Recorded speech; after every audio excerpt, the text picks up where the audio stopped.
नमस्कार दोस्तों, स्वागत है आपका बन्ना जीएस क्लासेज के यूट्यूब प्लेटफॉर्म पर। और मैं दीपक कुमार आप सभी लोगों का तहे दिल से स्वागत करता हूं। जैसा कि आप जानते हैं, हम लोग स्टेट एग्ज़ाम को ध्यान में रख करके एक सीरीज चला रहे हैं। स्टेट एग्ज़ाम जो बिहार में होने वाला है 9 से 21 सितंबर के बीच होने वाला है, उसी को लेकर के आपको पढ़ाया जा रहा है। और हम लोग 9th और 10th क्लास के किताबों को एक बार देख रहे हैं, उसको रिवीजन कर रहे हैं और साथ ही उसके किताब में जो क्वेश्चन आंसर हैं उन्हें देख रहे हैं। और साथ ही अलग से यह आपको 50 क्वेश्चन का एक MCQ में करवा रहा हूँ, ताकि वह सारा क्वेश्चन आपका एक बार में हो जाए और आने वाले एग्जाम में, स्टेट के एग्जाम में खास करके कोई भी क्वेश्चन न छूटे।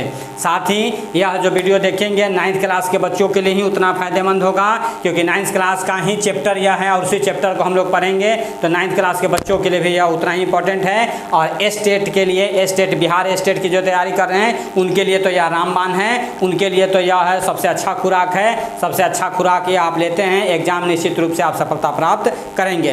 तो देरी न करते हुए हम लोग इसकी शुरुआत कर रहे हैं। यह स्टेट में आज हम लोग 9th क्लास के हिस्ट्री बुक से एक चैप्टर पढ़ने जा रहे हैं। इकाई 4 जो है वह चौथा चैप्टर है, वह विश्व युद्धों का इतिहास।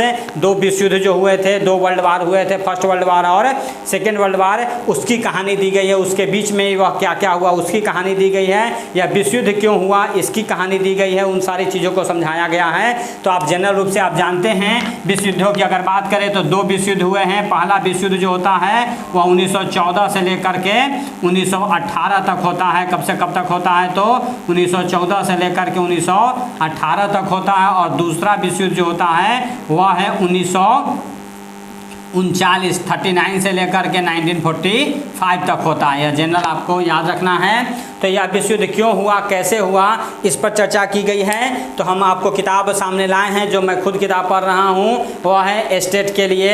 वह आपको जो 9th क्लास का बुक है वहाँ से क्वेश्चन सरकार जो बताया है, हालांकि सिलेबस तो क्लियर नहीं किया है, लेकिन 9th और 10th क्लास से संबंधित क्वेश्चन आते हैं। वह आएंगे, पिछले सालों में भी आया, 2011 में भी आया है।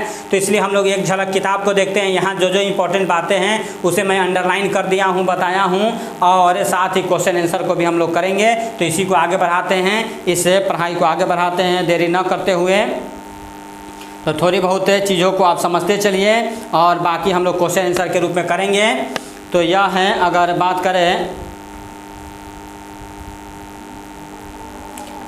तो थोड़ा बहुत यह बताया गया है कि विश्व इतिहास में 1914 का वर्ष एक ऐसे युद्ध के लिए उल्लेखनीय है जिसने संपूर्ण विश्व को अपनी आगोश में ले लिया था। युद्धरत देशों ने अपने संपूर्ण संसाधन इसमें झोंक दिए थे। विश्व के लगभग तमाम देश इससे प्रत्यक्ष और अप्रत्यक्ष रूप से प्रभावित हुए। इस युद्ध ने कई देशों के राजनीतिक, आर्थिक और यह नक्शे को बदल दिया। इस युद्ध के कारणों को निम्नलिखित रूप से जाना जा सकता है। तो यह विश्व युद्ध है, वह न केवल भारत बल्कि पूरे विश्व को प्रभावित किया और उनकी आर्थिक स्थिति, उनकी सामाजिक स्थिति, उनकी राजनीतिक स्थिति को उथल पुथल करके रख दिया, बदल करके रख दिया। तो यह विश्व युद्ध हुआ क्यों, पहले उसके कारणों की चर्चा की गई है। तो पहला कारण है साम्राज्यवादी प्रतिस्पर्धा को बताया गया। इसको आप समझ लीजिए, साम्राज्यवादी प्रतिस्पर्धा लगातार बढ़ रही थी। अलग अलग देश है जो पुनर्जागरण का दौर आया था और खोज की गई थी यूरोपीय कॉन्टिनेंट के, स्पेन और यह है पुर्तगाल के देश, अलग अलग भागों की जो खोज किए थे।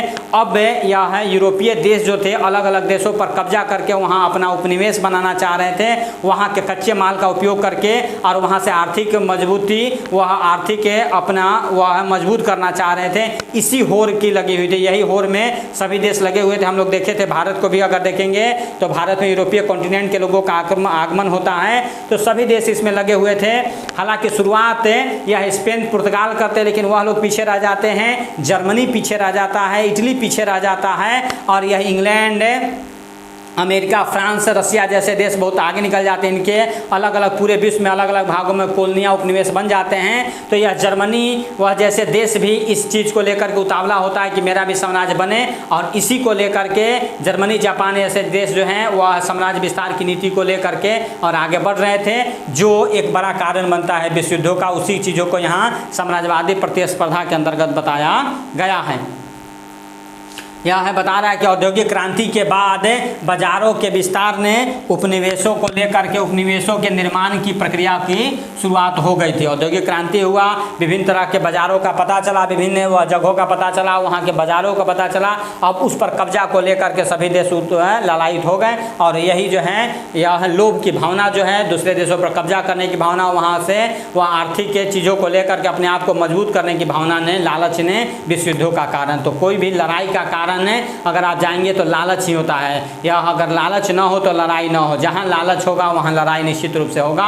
तो अगर आप पे या विश्व परिप्रेक्ष्य में भी हिस्ट्री हम लोग इसीलिए पढ़ते हैं कि वह बताता है कि विश्व में क्या गलतियाँ हुआ जिसका प्रभाव वह लोगों ने भुगता। तो अगर आप वह गलती नहीं करें, उस चीज़ों को समझते हैं, तो कहीं ना कहीं आप उस युद्धों से और उस युद्ध का कितना भयानक असर होता है या हर कोई जानता है, तो उससे बचे हुए रह सकते हैं। तो लालच ही है जो यहाँ भी युद्ध का कारक बना है और वह आम में घर परिवार गांव में भी लालच ही युद्ध का कारण बनता है। अगर आप लालच से बच जाते हैं तो निश्चित रूप से जो आप इस युद्धों से बच सकते हैं। महात्मा गांधी ने कहा कि इस धरती पर मानव के उपयोग के लिए संसाधन है, जितना आप भोजन करते हैं, जितना वस्त्र पहनते हैं, मतलब उपभोग के लिए जो रिसोर्स हैं वह पर्याप्त है, लेकिन मानव के लालच के लिए संसाधन नहीं। अगर लालच करते हैं कि नहीं मेरे पास है 5 गो शर्ट, 1 गो शर्ट से आपका काम चल जा रहा है, लेकिन आप 5 शर्ट अगर मांग करने लगेंगे, चाहेंगे कि हो जाए, तो कहीं ना कहीं यह दूसरा व्यक्ति वह फिर खाली दे रहना पड़ेगा, उस पर वह आर्थिक स्थिति, तो आप किसी तरह से वह चोरी चमारी करके तो अपना भर लेंगे, लेकिन आपके कारण कोई व्यक्ति रोड पर आ जाता है। तो लालच ही सभी वह है चीज़ों का, सभी दुर्गुणों का जड़ हो जाता है,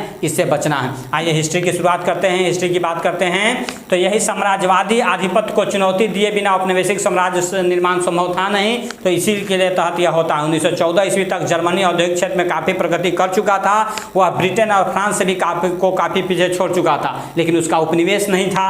जर्मनी को भी उद्योग के लिए कच्चे माल और फिर तैयार माल के बाजार की आवश्यकता थी, किंतु एशिया और अफ्रीका के अधिकांश हिस्से को पुराने साम्राज्यवादी देश यानी ब्रिटेन, रसिया, अमेरिका जैसे देश अपने कब्जे में ले चुके थे, आपस में बांट चुके थे। ऐसी परिस्थिति में जर्मन साम्राज्यवादियों ने पतनशील तुर्की साम्राज्य की अर्थव्यवस्था पर अपना नियंत्रण करना चाहा। इसके लिए जर्मनी ने तुर्की के सुल्तान से बर्लिन से बगदाद तक रेलवे लाइन बिछाने की बात की, जिसका विरोध किया फ्रांस और रूस ने, और यह युद्ध का एक कारण बनता है। तो वह युद्ध के कारण यह है, आप यहाँ से जो हमें लाइनें बताए हैं यह आपको इंपॉर्टेंट है, वो आप याद करते रहिएगा। 1914 में जर्मनी औद्योगिक क्षेत्र में काफ़ी प्रगति कर चुका था।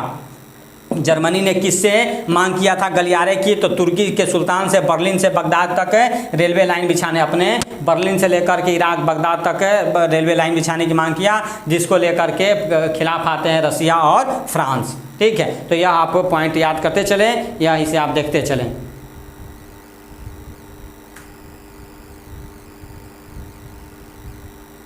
तो मैं थोड़ा आपको बताते चलता हूँ, कोएगा इंपॉर्टेंट है, यहाँ से क्वेश्चन निकल के आ सकते हैं, उसे दिखा देता हूँ, फिर हम लोग क्वेश्चन आंसर करेंगे। यह है, आप अगले 1 घंटे तक के आप हमारे साथ बने हुए रहिए और पूरा यह चैप्टर आप समझ जाएंगे। यहाँ से क्या क्या क्वेश्चन निकल करके आ सकता है वो क्लियर तरह से जान जाएंगे, तो यह उतना ही फायदेमंद होगा वीडियो। यह बिहार स्टेट की तैयारी कर रहे बच्चों के लिए, और 9th क्लास में जो बच्चे हैं या 10th क्लास में जो बच्चे उनके लिए भी वो उतना ही होगा। जनरल कंपटीशन की भी जो तैयारी कर रहे हैं, विश्व युद्धों से क्वेश्चन आता है तो उसे भी आप समझ सकते हैं, कॉन्सेप्ट डेवलप कर सकते हैं। तो ध्यान से हमें सुनते रहें।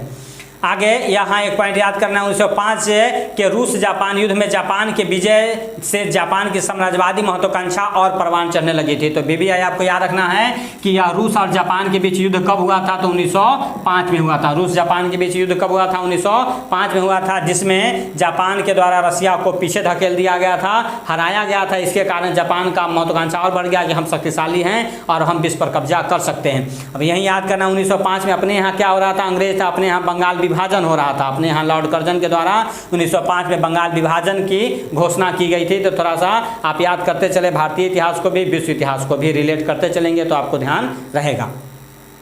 तो आगे बढ़े, वहाँ से वही है। दूसरा कारण है विश्व युद्ध का उग्र राष्ट्रवाद। सभी देश जो हैं या राष्ट्रवाद के वह चीज़ों में आ गए थे, ज़्यादा अपने क्षेत्रों पर वह अलग अलग क्षेत्रों पर कब्जा जमाने की बातों को लेकर के यह आगे बढ़ रहे थे। तो उग्र राष्ट्रवाद भी जो है वह विश्व युद्ध का एक बड़ा कारण बनता है, यह भी आप याद रख सकते हैं। ठीक है, यहाँ से कुछ ज़्यादा इंपॉर्टेंट चीज़ें नहीं हैं, इसे आप याद कर लें।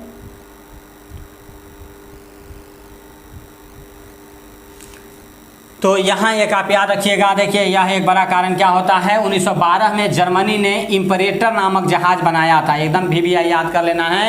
1912 ईस्वी में यह है जर्मनी ने इम्परेटर नामक जहाज बनाया था और वह यानी कि इस तरह के विभिन्न तरह के युद्ध संचालक वह औजारों को बना रहा था, जिसको लेकर के वह तेजी के साथ आगे बढ़ रहा था। साथ ही लोग सेना बढ़ा रहे थे, अलग अलग देश सेना पर काम कर रहे थे, सेना की संख्या बढ़ा रहे थे। तो वह भी एक दिया गया, यह देख लीजिए आप, यूरोपीय देश अपने सैनिक के शक्ति पर ध्यान केंद्रित कर रहे थे। फ्रांस, जर्मनी आदि यूरोपीय देश अपनी राष्ट्रीय आय का लगभग 85% सैनिक तैयारियों पर खर्चा कर रहे थे, यानी सेना बढ़ा रहे थे। 1913-14 ईस्वी में फ्रांस के पास लगभग 8 लाख सेना थी, जर्मनी के पास 7,60,000 सेना थी, रूस के पास 15 लाख की अस्थायी सेना थी। अब इतनी बड़ी सेना जो होगी तो यह कहीं ना कहीं वह मन बढ़ेगा और अलग अलग क्षेत्रों पर कब्जा करने की वह लोग सोचेंगे और वही कारण बनता है विश्व युद्ध का। ठीक है, तो यह जल सेना के क्षेत्र में शुरू से इंग्लैंड का आधिपत्य था, लेकिन जर्मनी ने इसको चुनौती देते हुए और इंग्लैंड को नीचा दिखाने के लिए जहाज रानी बेरा बनाया था 1912 में। उसी के तहत यह इम्परेटर नामक जहाज बनाया था, भी आपको याद रखना है। तो जर्मनी ने इम्परेटर नामक जहाज कब बनाया था? 1912 में बनाया था। ठीक है, इस प्रकार जर्मनी इंग्लैंड के बाद दूसरा शक्तिशाली राष्ट्र बन गया था। वह सैन्य साजो सामान में सैन्य शक्ति के रूप में वह जर्मनी इंग्लैंड के बाद दूसरा बड़ा देश बन गया था। गुटों का निर्माण हो रहा था, गुटबाजी हो रही थी, एक देश से अपने समान हित को लेकर के साथ आ रहे थे और दूसरे गुट पर हावी होना चाहते थे। तो गुटबाजी भी जो है एक बड़ा कारण बनता है यह विश्व युद्ध का। और इस गुटबाजी में नाम आता है जर्मनी के बिस्मार्क का। यह क्वेश्चन भी आपसे पूछा जाता है कि यह है गुटबाजी का जन्मदाता किसे माना जाता है? तो यह है गुटबंदी का जन्मदाता जर्मनी के चांसलर बिस्मार्क को माना जाता है। उसने 1879 में ऑस्ट्रिया के साथ द्वैध संधि किया। 82 में एक त्रिगुट बनाया, ट्रिपल अलायंस जिसे कहते हैं, जिसमें जर्मनी, ऑस्ट्रिया, हंगरी और इटली शामिल हुए। यह त्रिगुट जो है बिस्मार्क ने, जर्मनी का बिस्मार्क चांसलर था, बनाया था किसके? फ्रांस के विरुद्ध बनाई थी। इसी के विरोध में 1907 में, फिर याद रखिएगा, 1907 में एक त्रिदेशीय ट्रिपल अंततः बनाया गया। यह बनाया गया था किनके द्वारा? तो इसमें शामिल थे, यह है रसिया शामिल हो गया, इसमें इंग्लैंड शामिल हो गया, इसमें अमेरिका शामिल हो गया था। तो यह 1907 में त्रिदेशीय संधि बनी थी, जबकि एक त्रिगुट संधि 1882 में बनी थी। ये दोनों भी आपको याद रखना है। तो इस त्रिगुट के विरोध में फ्रांस, रसिया और ब्रिटेन ने 1907 में एक त्रिदेशीय संधि बनाई थी और यही दोनों गुट मित्र राष्ट्र और धुरी राष्ट्र कहे जाते हैं। यह जो जर्मनी के द्वारा बनाया गया यह धुरी राष्ट्र कहलाता था और यह है ब्रिटेन, रसिया, अमेरिका के द्वारा जो मिलकर के बनाया गया वह है मित्र राष्ट्र कहलाता था। और यही कारण बनता है युद्ध का। घटनाक्रम आगे बढ़ती उसे बताया गया है कि क्या क्या हुआ और उसके कारण यह है चीज़ें आगे बढ़ती चली गई। 1911 में फ्रांस ने मोरक्को पर अधिकार कर लिया था। 1904 में आपसी समझौते के तहत ब्रिटेन को मिस्र में उपनिवेश स्थापित करने की छूट मिली थी। फ्रांस को मोरक्को प्राप्त हुआ था, जबकि जर्मनी, इटली जैसे देशों को यह नहीं प्राप्त हो रहा था। तो यह लोग भी वह कब्जा करने को लेकर के, उपनिवेश बनाने को लेकर उत्सुक थे, क्योंकि उनके पास बड़ी सेना भी थी। जर्मनी देख रहे हैं कि दूसरा बड़ा शक्ति बन गया है और उसके पास उपनिवेश कम है, औद्योगिक क्रांति कर लिया है, उसे कच्चा माल चाहिए और पका हुआ माल बेचने के लिए बाजार चाहिए, लेकिन नहीं मिल रहा है, जो युद्ध का कारण बनता है। 1904 में ऑस्ट्रिया ने तुर्की पर अपना अधिकार जमा लिया। इस क्षेत्र को सर्बिया भी लेना चाहता था। ठीक है, इसको लेकर के यह है रसिया और जर्मनी आमने सामने आ जाते हैं, सर्बिया को लेकर के, उसके क्षेत्रों को लेकर के। यह लड़ाई का कारण बनता है और इसका कारण गुट बनते चला जाता है। देखिए यह है युद्ध का, किसी भी युद्ध का हम लोग पढ़ते हैं तो एक तात्कालिक कारण बनता है कि यह अलग अलग दीर्घकालिक कारण के लंबे समय तक चलते रहता है और एक तात्कालिक कारण बनता है जो वह युद्ध को तुरंत शुरू करवा देता है। ठीक है, तो यह तात्कालिक कारण, जैसे अगर 1857 की क्रांति की बार बार हम लोग याद कीजिए, आपको बताए थे मंगल पांडे का चर्बी वाला कारतूस तात्कालिक कारण बना था। अत्याचार अंग्रेज करते आ रहे थे और एक वह है चिंगारी का काम करता है चर्बी वाला कारतूस। तो उसी तरह से यहाँ जो है वह प्रथम विश्व युद्ध के वह है शुरू होने का तात्कालिक कारण बनता है ऑस्ट्रिया। यह बनता क्या है? ऑस्ट्रिया के राजकुमार आर्क ड्यूक फर्डिनेंड की हत्या कर दी जाती है बोस्निया की राजधानी सेराजेवो में। तो देखिए भी सुनिए क्या हुआ है, तात्कालिक कारण बनता है 28 जून 1914 को यह है ऑस्ट्रिया के राजकुमार थे आर्क ड्यूक फर्डिनेंड, यह नाम याद रखना। ऑस्ट्रिया के राजकुमार आर्क ड्यूक फर्डिनेंड गए हुए थे बोस्निया, एक देश है जिसकी राजधानी है सराजेवो।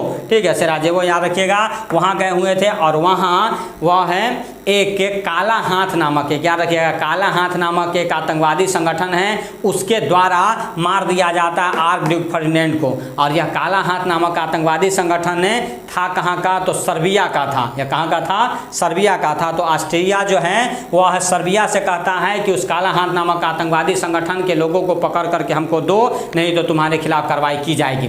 बात समझिए कैसे हो रहा है। जैसे भारत में अगर बात करें तो वह लड़ाई का कारण जो बना भारत में यह है, मुंबई अटैक होता है और भारत सरकार है पाकिस्तानी सरकार को कहती है कि हमें पता है कि यह मुंबई अटैक में यह पाकिस्तानी आतंकवादियों का हाथ है, लश्कर तैयबा और विभिन्न तरह के वह आतंकवादियों का हाथ है, उसको पकड़ करके हाफिज सईद को हमको दो, नहीं तो तुम्हारे खिलाफ कार्रवाई की जाएगी। और अगर वह नहीं देता है तो कार्रवाई शुरू हो जाती है।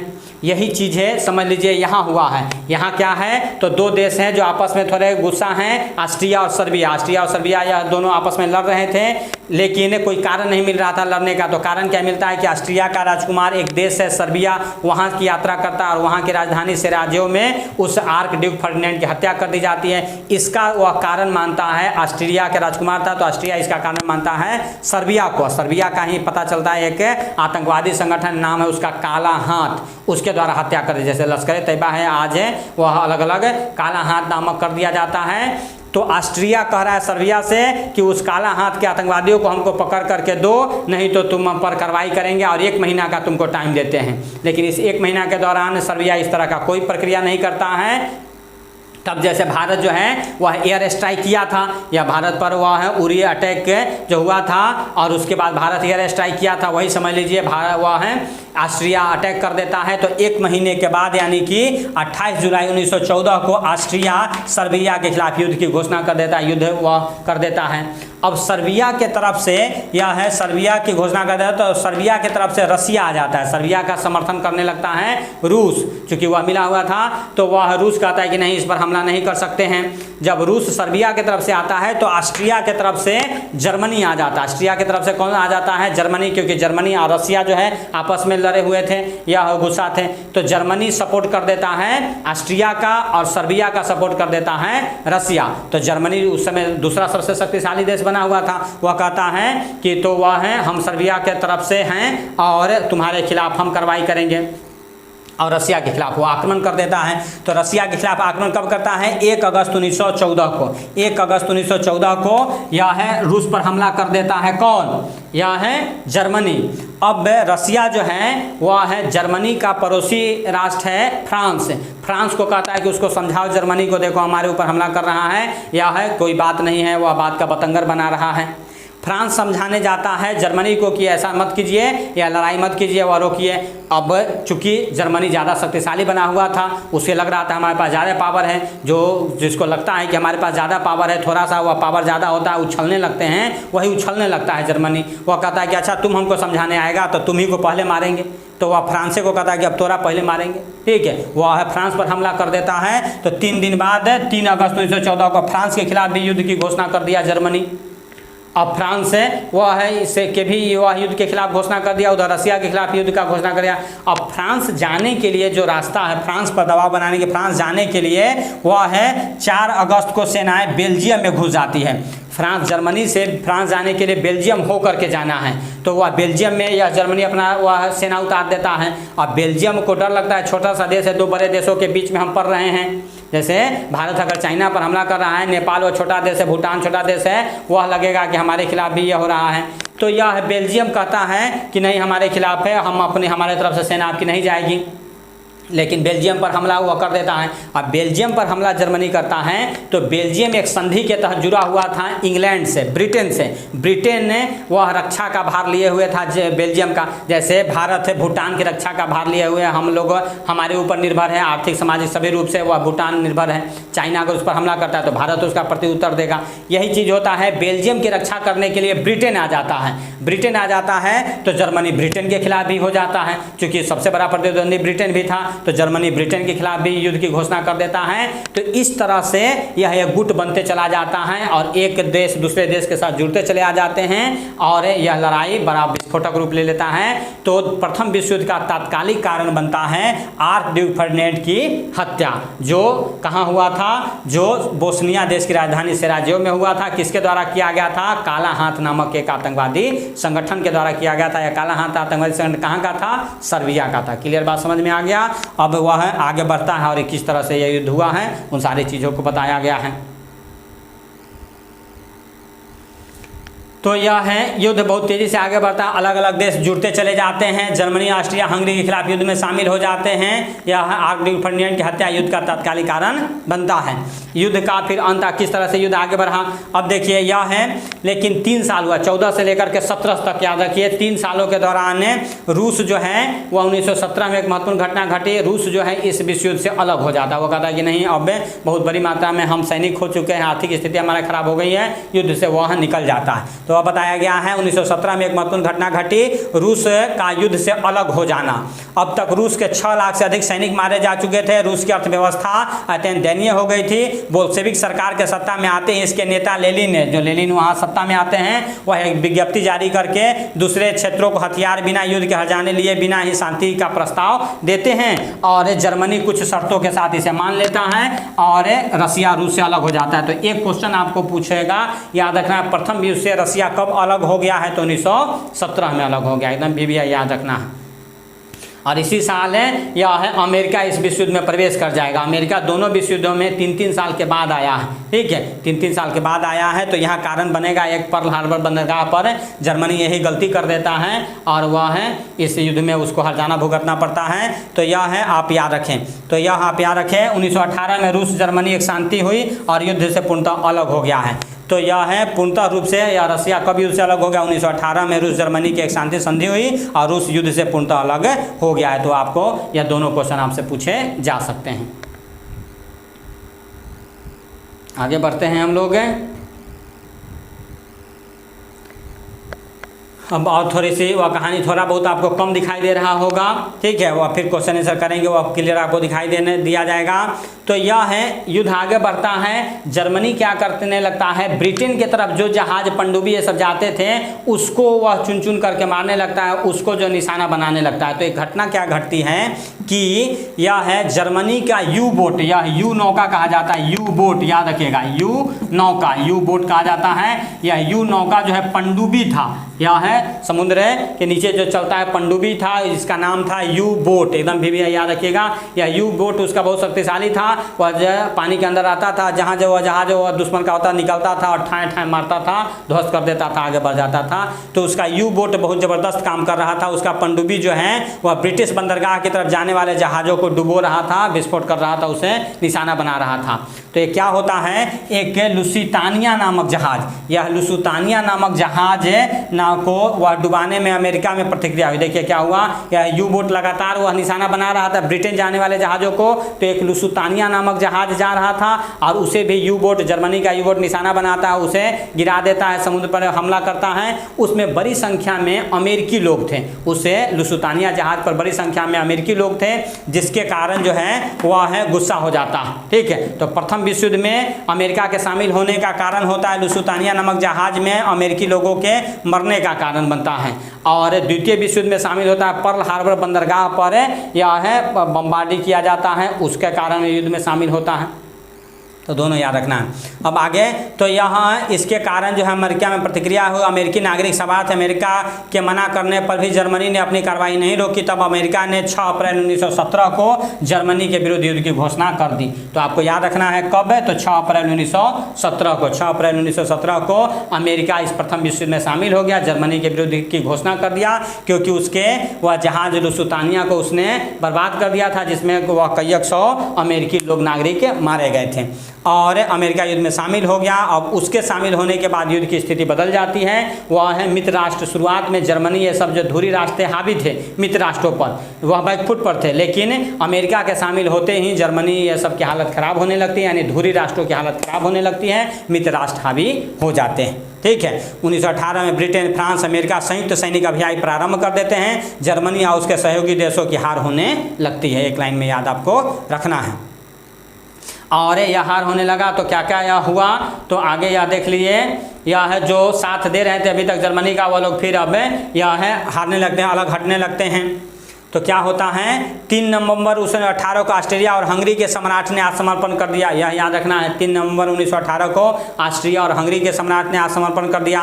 जर्मनी में एक क्रांति फूट पड़ी और जर्मनी एक गणराज्य बन गया। जर्मन सम्राट कैसर विलियम द्वितीय, जर्मनी का सम्राट कौन था, कैसर विलियम द्वितीय, यह पलायन करके हॉलैंड भाग जाता है और नई जर्मन सरकार ने 11 नवंबर 1918 को युद्ध विराम पर हस्ताक्षर कर देता है, युद्ध समाप्त हो जाता है। तो जर्मनी कब हो गया, 11 नवंबर 1918 को। ऑस्ट्रिया हंगरी कब कर दिया, 3 नवंबर 1918 को।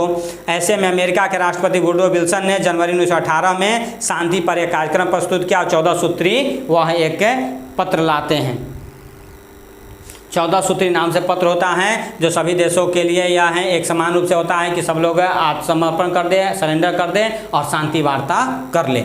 तो वह है जो शांति वार्ता हुआ है वही कहलाया है वार्साई की संधि। प्रथम विश्व युद्ध में हारे हुए देशों के विरुद्ध जीते हुए देशों ने जो समझौता किया वह क्या कहलाता है, वह वार्साई की संधि मुख्य रूप से कहलाता है। मुख्य रूप से जर्मनी के साथ होता है, अलग अलग देशों के साथ अलग अलग भी होता है। ठीक है। और विभिन्न तरह के हर्जाने उनसे वसूल किया जाता है। जितना वह है जर्मनी को खास करके टारगेट किया जाता है। वार्साई जो है यह एक शहर है फ्रांस का, फ्रांस के एक शहर वार्साई में यह है समझौता होता है जिसमें एक तरफ जीते हुए देश, हारे हुए देश और खास करके जर्मनी इसका मुख्य था। तो जर्मनी को टारगेट किया जाता है और जर्मनी से ज़बरदस्त उस पर वह है ये लगाए जाते हैं, प्रतिबंध लगाए जाते हैं। ठीक है। जिसके अंतर्गत उसे 1 लाख सेना से ज़्यादा रखने की वह नहीं थी, उसकी नौसेना, वायुसेना निलंबित कर दी जाती है कि तुम्हें नहीं रखना है। तो इस तरह से कई कठोर वह है प्रतिबंध जो लगाए जाते हैं। यही प्रतिबंध, यही वार्साई की संधि कहा जाता है कि वार्साई की संधि में ही द्वितीय विश्व युद्ध का बीज छुपा हुआ था। यही वार्साई की संधि को आधार बना करके बाद में हिटलर वहाँ जर्मनी में आगे बढ़ता है और लोगों को उकसाता है और वह विश्व युद्ध करवाता है। तो उसी चीज़ों को दिखा गया है। इस सम्मेलन में 27 देश से भाग ले रहे थे, लेकिन 3 देश ब्रिटेन, फ्रांस और अमेरिका ही निर्णायक भूमिका निभा रहे थे। अमेरिका के राष्ट्रपति वुडरो विल्सन थे, ब्रिटेन के प्रधानमंत्री लॉयड जॉर्ज थे और फ्रांस के प्रधानमंत्री मिल करके हारे हुए देशों के विरुद्ध यह प्रक्रिया कर रहे थे।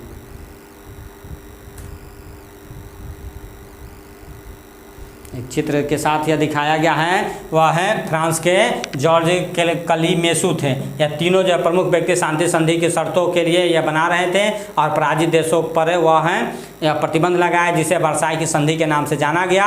संधि में जर्मनी को युद्ध का जिम्मेदार बताया गया, फ्रांस को और उसका बहुत सारा क्षेत्र लेकर के अलग अलग देशों ने बांट लिया। फ्रांस को अल्सास लॉरेन दे दिया गया, जर्मनी का 7 क्षेत्र लेकर कोयला खदानों को 15 वर्षों के लिए फ्रांस को दे दिया गया। तो इस तरह के विभिन्न प्रतिबंध जो लगाए वही द्वितीय विश्व युद्ध का कारण बनता है। यह है कैसे कैसे लोगों ने बांटा, उसी चीज़ों को थोड़ा दिखाया गया है। एक यहाँ इंपॉर्टेंट है, टोंगा और कैमरून को ब्रिटेन और फ्रांस ने आपस में बांट लिया था। यह सब जो कर दिया गया, यह है उसने संधि के तहत जर्मनी को 1 लाख तक सेना सीमित कर दी गई, उसे वायुसेना पनडुब्बी रखने का अधिकार छीन लिया गया। जर्मनी के सारे उपनिवेश हुए विजित राष्ट्रों ने आपस में बांट लिया, उसका जीता हुआ जो अपने में बांट लिया। यही वह युद्ध का कारण, द्वितीय विश्व युद्ध का कारण बनता है। ठीक है। कितना वह पर ये लगाया गया, कितना वह आर्थिक जुर्माना देना पड़ा, 6 अरब 10 करोड़ पाउंड की राशि देनी पड़ी जर्मनी को, यह जुर्माना भरना था। तो यह है आपको याद रखना है, यहाँ याद रखना है, यह कुछ इंपॉर्टेंट बातें होती हैं।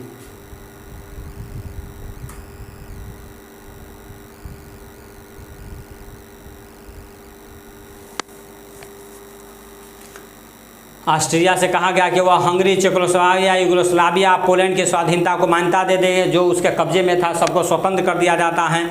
इन देशों को इटली को देने पड़े। ठीक है। बाल्टिक राज्य जो रूसी साम्राज्य के भाग थे स्वतंत्र घोषित कर दिए गए। तुर्की के साथ नई संधि में तुर्की साम्राज्य को पूरी तरह से छिन्न भिन्न कर दिया गया। वहीं जो है वहाँ के खलीफा पद जो था उस खलीफा पद को समाप्त कर दिया जाता है, जिसके कारण जो है भारत में खिलाफत आंदोलन होता है। भारत में जो खिलाफत आंदोलन होता है, तुर्की के साथ संधि करके ब्रिटेन वालों ने वहाँ खलीफा पद को समाप्त कर देता है। इसके कारण भारत में खिलाफत आंदोलन होता है, आप ये याद रखेंगे। इसी खलीफा को बनाए रखने को लेकर के ब्रिटेन ने फिलिस्तीन और मेसोपोटामिया जो आज इराक के नाम से जाना जाता है वह है दे दिए गए, और फ्रांस को सीरिया को दे दिया गया। तो सब देश अलग अलग या बांट दिए गए, वह याद रखना है। इस व्यवस्था को जो बना रहे थे सिद्धांत में शासन में मैंडेट जाने वाली शक्तियाँ अर्थात ब्रिटेन और फ्रांस को इन देशों को शासन चलाना था। जो बांटा गया उसको फ्रांस और ब्रिटेन आपस में बांट लेते हैं, वह युद्ध का कारण बनता है, दूसरा युद्ध का कारण बनता है। इसी सांधि सहत के तहत एक प्रमुख चीज़ क्या बना था, तो राष्ट्र संघ बना था, लीग ऑफ नेशन कहते हैं। द्वितीय विश्व युद्ध के बाद संयुक्त राष्ट्र संघ बना था, संयुक्त राष्ट्र संघ याद रखने का रखिएगा, यूएनओ जो कहते हैं। और प्रथम विश्व युद्ध के बाद कौन सा अंतर्राष्ट्रीय संगठन बना था, तो यह बना था राष्ट्र संघ, लीग ऑफ नेशन। यह 14 सूत्री में ही था। अमेरिका के राष्ट्रपति वुडरो विल्सन के द्वारा जो 14 सूत्री सिद्धांत दिया गया था उसमें एक प्रस्तावना यह भी था कि सभी देश मिलजुल करके काम करेंगे, राष्ट्र संघ के अंतर्गत मिलकर के काम करेंगे। इस विश्व युद्ध के वह है परिणाम में क्या था कि इस युद्ध का क्या परिणाम हुआ वह देख लीजिए। यह प्रथम विश्व युद्ध सबसे भयावह था, इसकी व्यापकता और वह बर्बादी का त्रासदीपूर्ण था। विभिन्न अनुमानों के अनुसार लगभग 45 करोड़ लोग इस विश्व युद्ध से प्रभावित हुए थे। प्रथम विश्व युद्ध से लगभग 45 करोड़ लोग प्रत्यक्ष या अप्रत्यक्ष रूप से प्रभावित हुए थे। लड़ाई में या अन्यथा मरने वालों की संख्या लगभग 90 लाख बताई गई। लगभग 90 लाख लोग मरे थे प्रथम विश्व युद्ध के कारण, लगभग 90 लाख लोग मरे थे। वह है युद्ध में भाग लेने वालों की संख्या लगभग 7वां भाग था। 90 लाख कितना है, तो युद्ध में भाग लेने वाले का वह 7वां भाग है। लाखों लोग अपंग हो गए। हवाई हमलों, अकालों, महामारियों से भारी संख्या में असैनिक लोग भी मारे गए, आम जनता भी मारा गया। युद्ध होगा तो सैनिक तो मारे जाएंगे, आम जनता भी, गोलाबारी होता है वह जम्मू कश्मीर ये सब वाले भागों में, तो वहाँ की जनता भी प्रभावित होती है। तो यह है विभिन्न देशों की राजनीतिक और आर्थिक व्यवस्था छिन्न भिन्न हो गई, इससे अनेक सामाजिक समस्याएं खड़ी हुई। ठीक है, तो यह है युद्ध भी कहीं भी तरह से अच्छा नहीं होता है। यह आप देख सकते हैं कि कितना बड़ा यह है आर्थिक स्थिति और मानवीय त्रासदी को भोगना पड़ा।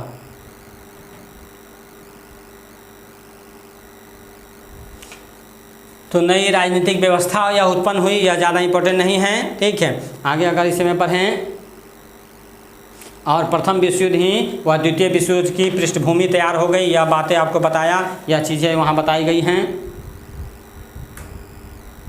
द्वितीय विश्व युद्ध है वह कैसे कैसे हुआ, वह क्यों, उसका कारण वह सारा बताया गया। द्वितीय विश्व युद्ध की बात करें तो यह है पेरिस के शांति समझौते से असंतुष्ट राज्यों ने 1936 के अंत तक इस व्यवस्था से अंतर्गत अपने आप को अलग कर लिया। ठीक है, वर्साई की संधिया में जो विसंगतियाँ थी उसको लेकर के इटली में जो मुसोलिनी वह खड़ा हो जाता है, जर्मनी में हिटलर खड़ा हो जाता है और उसका विरोध करने लगता है और लोगों को इसे संधियों को न मानने के लिए कहता है। या जर्मनी में हिटलर जो कहता है कि यह जो वर्साई की संधियाँ ये हम लोगों पर थोपा गया है, हम लोगों के लिए यह स्वाभिमान के खिलाफ है।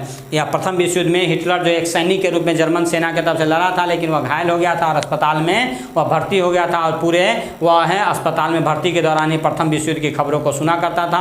बाद में वह है, हम आगे हिटलर का अलग से पढ़ाएंगे, वह जर्मनी में फिर उभरता है, अपनी पार्टी बनाता है, नाजी पार्टी बनाता है और वह नाजी पार्टी वह है वहाँ वह चांसलर बन जाता है और फिर वह विश्व युद्ध को में झोंक देता है। द्वितीय विश्व युद्ध में पूरे विश्व को वह झोंक देता है। तो उन्हीं सारी चीज़ों को राष्ट्र संघ भी कुछ नहीं कर पाया। राष्ट्र संघ भी वह जो बनाया गया था, लेकिन राष्ट्र संघ जिस उद्देश्य से बनाया था उसमें विफल रहा। बड़े देश जो हैं यह अपनी बात इसे मनवाते रहे, राष्ट्र संघ फेल हो गया। जैसे आज संयुक्त राष्ट्र संघ अच्छा काम कर रहा है, यूएन अच्छा काम कर रहा है, राष्ट्र संघ अच्छा काम नहीं कर पाया। और 1946 आते आते यह पूरी तरह से समाप्त हो जाता है, राष्ट्र संघ समाप्त कर दिया जाता है।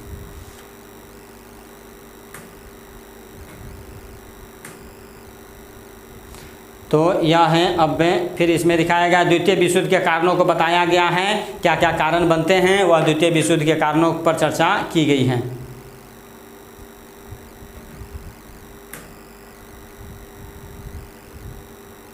ये विश्व युद्ध के वह द्वितीय विश्व युद्ध के कारणों में एक बड़ा राष्ट्र संघ की असफलता। राष्ट्र संघ है कंट्रोल नहीं कर पाया, बड़े देशों को भी छोटे देशों को भी विश्वव्यापी आर्थिक मंदी, देखिए हमने VVI लिख दिया है, आप याद रखेंगे। 1929-30 में विश्वव्यापी आर्थिक मंदी आती है और आर्थिक मंदी कहीं ना कहीं पैसा की कमी होगी तो वह लड़ाई होगा।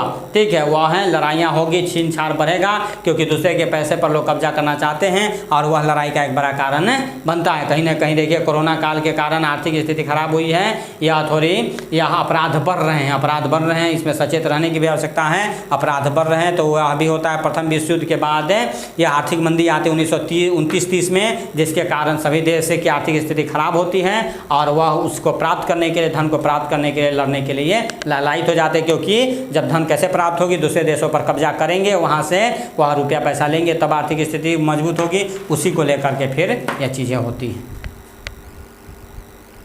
साथ ही अलग अलग देशों में नई विचारधारा आ जाता है। तो जर्मनी में हिटलर की विचारधारा आ जाती है, नाजी पार्टी आ जाती है। तो इटली में यह है मुसोलिनी आ जाता है और यह एक देश एक राष्ट्र एक नेता की बात करने लगता है और इसी के तहत जो है वह अपने आप को वह है बड़ा वह नेता वह घोषित करता है। वहाँ के लोगों में न जर्मनी के लोगों में राष्ट्र प्रेम की भावना भरता है, राष्ट्रवाद की भावना भरता है। वह सबश्रेष्ठ अपने आप को बताता है, दूसरे देशों पर कब्जा करने को उकसाता है और यह कारण बनता है द्वितीय विश्व युद्ध का।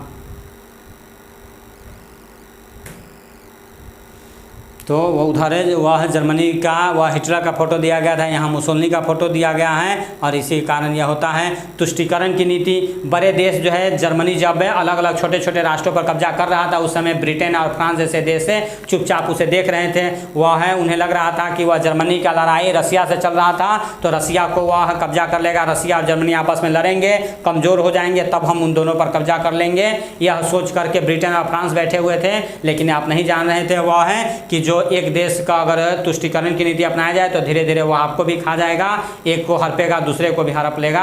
तो अगर कोई गलत कर रहा है तो तुरंत उसे रोकिए, नहीं तो वह एक के साथ गलत करेगा, बाद में आपके साथ भी गलत करेगा। अंग्रेजों ने भारत में कब्जा ऐसे ही किया।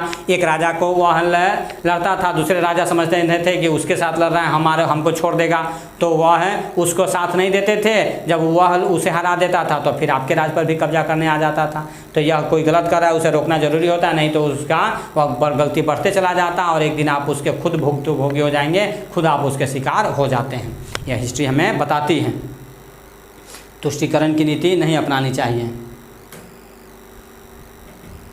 तो यह है युद्ध की शुरुआत यहाँ कैसे होती है, तो यह याद रखिएगा। यहाँ युद्ध की शुरुआत 1 सितंबर 1939 में होती है। जर्मनी ने पोलैंड पर आक्रमण कर दिया और इसके साथ द्वितीय विश्व शुरुआत हो जाती है। ब्रिटेन और फ्रांस ने 2 दिन बाद यानी 3 सितंबर 1939 को जर्मनी के विरुद्ध युद्ध की घोषणा कर देता है और यह युद्ध शुरुआत हो जाती है। ठीक है, यह है। और इसमें फिर अमेरिका शामिल हो जाएगा 3 साल के बाद, क्योंकि उसके पर्ल हार्बर बंदरगाह पर हमला कर दिया जाता है। यहाँ रूस पर आक्रमण कर देता है। 22 जून 1941 को जर्मनी ने रूस पर आक्रमण कर दिया और एक बड़े भूभाग को जीत लेता है। पुनः जर्मन सेनाएं मॉस्को की ओर बढ़ने लगती हैं, लेकिन जो वह है रूस की सेनाएं डटकर मुकाबला करती है। मतलब यह युद्ध का किस तरह आगे बढ़ा यह दिखाया गया है। नॉर्वे, डेनमार्क, हॉलैंड, बेल्जियम और फ्रांस पर विजय।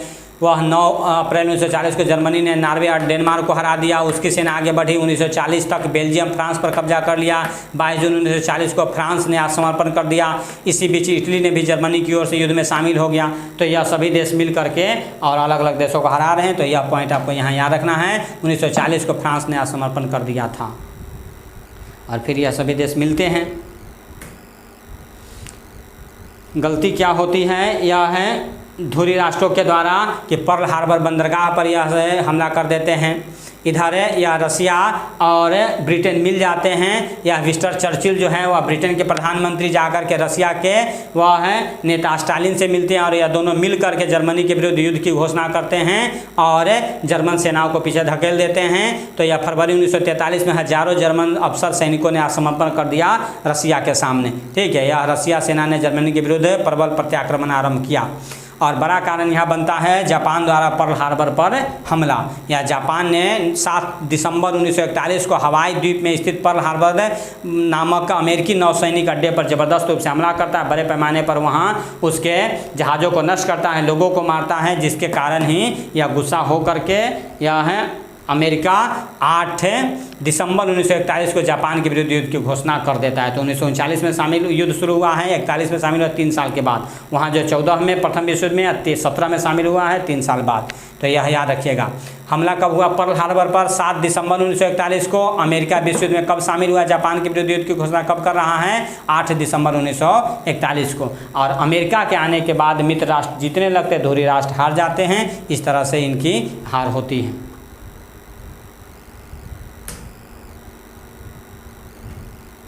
इसे दिखाया गया है। यह है। और अंततः यह विश्व युद्ध में अंततः क्या होता है, मित्र राष्ट्रों ने जुलाई 1945 में जापान पर भीषण आक्रमण किया। 6 अगस्त 1945 को अमेरिका ने युद्ध के दौरान अत्यधिक विकसित हथियार एटम बम जापान के हिरोशिमा और नागासाकी पर, तो 6 अगस्त 1945 को हिरोशिमा पर वह लिटिल बॉय नाम से वह बम गिराया जाता है, और 9 अगस्त 1945 को नागासाकी पर या फैटमैन नाम से वह बम गिराया जाता है, एटम बम गिराया जाता है, और इस तरह से जापान सरेंडर कर देता है, नेस्तनाबूद हो जाता है। तो एक बड़ी क्षति होती हैं और सभी देश आत्मसमर्पण करते चले जाते हैं। यह है, जापान ने 2 सितंबर 1945 को आत्मसमर्पण कर दिया, अगस्त में यह हुआ, और 2 सितंबर को यह है आत्मसमर्पण कर देता है। यही देखिए अभी सितंबर आने वाला है। जनधन की कितनी हानि हुई, तो इस युद्ध में भी व्यापक जनधन की हानि हुई। इतिहास का सबसे विनाशकारी युद्ध माना जाता है। यह फांसीवादियों ने यूरोप के एक बड़े भाग को बहुत बड़ा कब्रिस्तान बना दिया। लगभग 60 लाख यहूदियों को जर्मनी ने मौत के घाट उतार दिया। लाखों लोग यंत्रणा शिविर में वह है मारे गए। द्वितीय विश्व युद्ध में 5 करोड़ से अधिक लोग मौत के घाट उतार दिए गए। इसमें 2.2 करोड़ सैनिक, टोटल 5 करोड़ लोग मरे थे, जिसमें 2.2 करोड़ सैनिक मरे, 2.8 करोड़ लोग अधिक नागरिक शामिल हुए। यह 1.2 करोड़ लोग यंत्रणा शिविरों में फांसीवादियों के आतंक के कारण मारे गए। पोलैंड के 60 लाख लोग मारे गए, तो कुल जनसंख्या का 20% था। इसके भयावह नुकसान सोवियत का हुआ, उसके 2 करोड़ लोग मारे गए। रूस के 2 करोड़ लोग मारे गए, मतलब यह जबरदस्त। जर्मनी के लगभग 60 लाख से अधिक लोग मारे गए। तो यह एक बहुत बड़ा क्षति होता है, यह भी एक बहुत बड़ा या भयावह त्रासदी होता है द्वितीय विश्व युद्ध भी। हम बार बार करें, युद्ध कहीं भी तरह से ठीक अच्छा नहीं होता है। तो अब आ जाइए क्वेश्चन आंसर पर। उसके बाद द्वितीय विश्व 45 में समाप्त होता है। उसके बाद यह है 24 अक्टूबर 1945 को संयुक्त राष्ट्र संघ बना है, यूएनओ बना है। तो यूएनओ को अलग चैप्टर के रूप में हम लोग पढ़ेंगे, कैसे उसकी कहानी है। तो अब क्वेश्चन आंसर पर आ जाइए। इससे संबंधित जो प्रमुख क्वेश्चन आंसर निकल करके आ सकते हैं उसे देख लीजिए।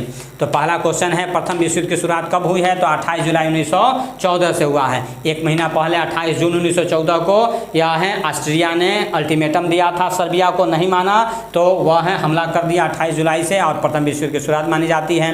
प्रथम विश्व युद्ध समाप्त कब होता है, तो 11 नवंबर 1918 को समाप्त हो जाता है। 28 जुलाई 1914 से 11 नवंबर 1918 तक चला है, 4 साल याद रखिएगा। द्वितीय विश्व युद्ध की शुरुआत कब हुई है, 1 सितंबर 1939 को। ख़त्म कब हुआ है, 2 सितंबर 1945 को। तो यहाँ तो एकदम याद रखना, 1 सितंबर और 2 सितंबर, 1 को शुरू हुआ, 2 को ख़त्म हो गया, लेकिन साल याद रखिएगा 39 और 45। यहाँ जुलाई, यहाँ नवंबर, बिल्कुल याद हो जाएगा, एकदम याद रखिए। आगे बढ़ रहे हैं। प्रथम विश्व युद्ध में कितने देश शामिल हुए थे, तो प्रथम विश्व युद्ध में याद रखिएगा 37 देश शामिल हुए थे। प्रथम विश्व युद्ध में टोटल 37 देश शामिल हुए थे, जबकि द्वितीय विश्व युद्ध में यहाँ 61 देश शामिल हुए थे। एकदम यह सब क्वेश्चन आपको VVI पूछता है।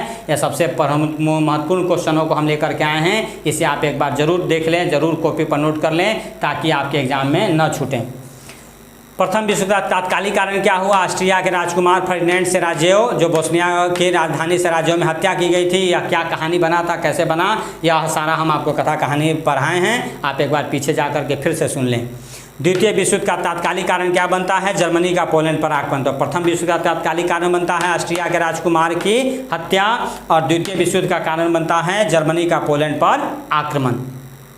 अमेरिका ने हिरोशिमा पर परमाणु बम गिराया कब, 6 अगस्त 1945 को। किस नाम से, लिटिल बॉय के नाम से। और नागासाकी पर 9 अगस्त 1945 को फैटमैन के नाम से, यह याद रखना है। और यह कुछ विविध क्वेश्चन हैं। अन्ना कारेनिना किसकी रचना है, अन्ना कारेनिना किसकी रचना है, लियो टॉलस्टॉय, जो बड़े विद्वान माने जाते हैं। यह है टॉलस्टॉय का, इसी टॉलस्टॉय के नाम से टॉलस्टॉय आश्रम बनाया था गांधी जी ने अफ्रीका में। तो यह याद रखिएगा। पीत कहते हैं, पीट नहीं, पीत आतंक के नाम से किससे संबोधित किया जाता है, जापान को। जापान के साम्राज्यवाद का पहला शिकार कौन बना था, चीन ही बना था। संयुक्त रूप से इटली और जर्मनी का पहला शिकार कौन बना था, स्पेन। एकदम VVI क्वेश्चनों का यह सेट है, आप जरूर इसे याद कर लें। खाद्य एवं कृषि संगठन का मुख्यालय कहाँ है, इटली के रोम शहर में है, जो संयुक्त राष्ट्र का एक अंग है।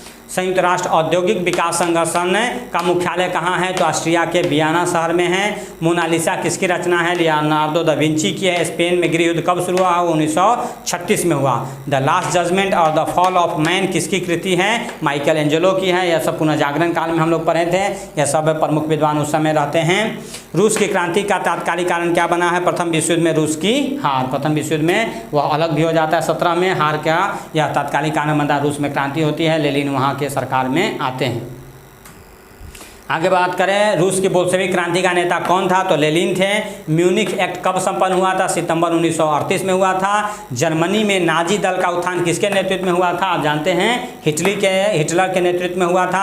अंतर्राष्ट्रीय सामुद्रिक संगठन IMO कहते हैं का मुख्यालय कहाँ है? लंदन में है। रासायनिक हथियार निषेध संगठन OPCW कहते हैं का मुख्यालय कहाँ है? तो नीदरलैंड के हेग शहर में है। हेग में ही अंतर्राष्ट्रीय न्यायालय भी है, यह भी याद रखेंगे, जिसमें जजों की संख्या 15 होती है। 10 अस्थाई 5 ऐसे वह बांटा जाता है। संयुक्त राष्ट्र संघ को हम लोग पढ़ेंगे, फिर अलग से बताएंगे आपको। पुनः जागरण की शुरुआत कहाँ से हुई है? फ्लोरेंस नगर, इटली के फ्लोरेंस नगर से हुआ है।